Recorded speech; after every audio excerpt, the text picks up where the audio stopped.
The second stage of the Amgen Tour of California made its way from Murrieta to Greater Palm Springs, 200 kilometers or 124 miles, the longest day, Paul. Yes, but halfway through the course, a very, very difficult climb, and heat was the order of the day when they made their way down into Palm Springs for a dramatic mountaintop finish. This is what the profile looked like from Murrieta over Mountain Center down into Palm Desert and then to the summit of the tramway. And hot, hot, hot was the order of the day. Reflected heat off the highways was said to be 50 degrees Celsius, while near record temperatures out of the skies as well. A breakaway of 4 riders getting clear around 3 miles into the race of Pat McCarthy, Ben-Jacques Maines, Sylvain Chavanel of France and Scott Wazanski.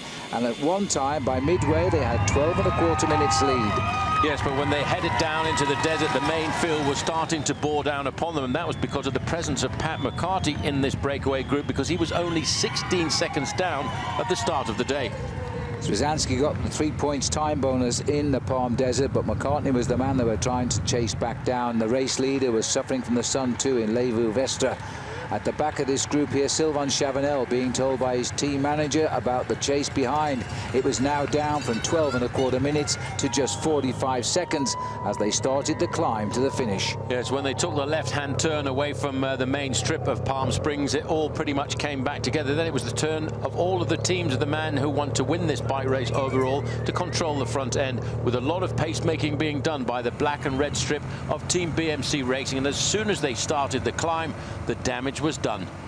The tramway climb, approximately 7 kilometers long, is steep and brutal and the hottest part of the course on what was the hottest day of the race of the 2 days.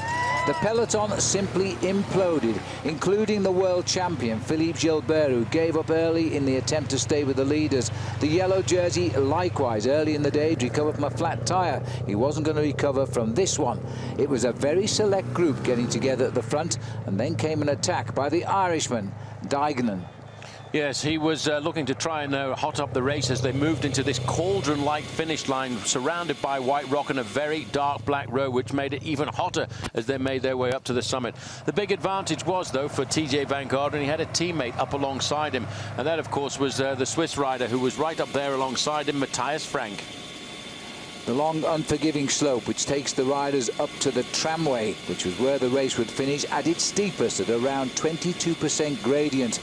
15 down to just 5 chasers. Phil Duignan still hanging on in front. And then an attack by Hanier Acevedo as he made an effort now to join Duignan. 27 years of age from Medellin in Colombia, a very good explosive climber. He was given a little bit of freedom, but the work that was done by Matthias Frank was phenomenal, reducing the number of riders in that group behind to a select few, including Michael Rogers of Australia. The sun was getting to many, many riders now. Reports of the riders falling from the bikes on the slope, suffering from the heat of the day, while Phil Duignan kept on the pressure.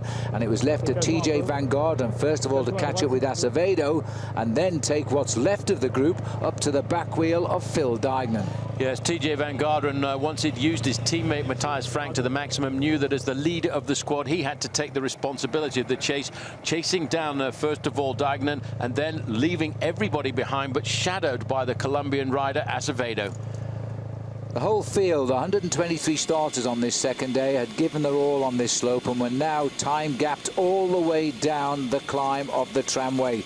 2 riders left at the front. The race favour for overall in the red, TJ Van Garderen.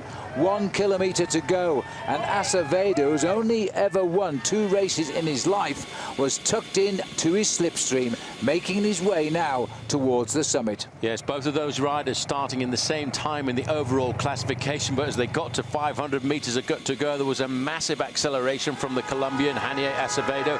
No fear at all of the Colombian for the severity of this climb. TJ Van Garderen said afterwards he could not answer the acceleration of Acevedo. He was scared to go into the red zone on such a hot day. So Hanier Acevedo scored the victory, and awaiting him a yellow jersey on this longest day and over 5 hours in the saddle beneath the sun. TJ Van Garderen keeping his favourites overall tag by finishing just a few seconds behind in second place. Then Phil Duignan third, Frank fourth and Michael Rogers fifth. The scene there, one of the Belgian riders there, Peter Seri, hadn't even crossed the finishing line and collapsed. The yellow jersey losing almost 10 minutes on the climb alone for Vestra. So that would put a very big change at the top of the overall classification. And this man who we're looking at here, Hania Acevedo, was the strongest of them all in hot conditions and a steep climb to the finish.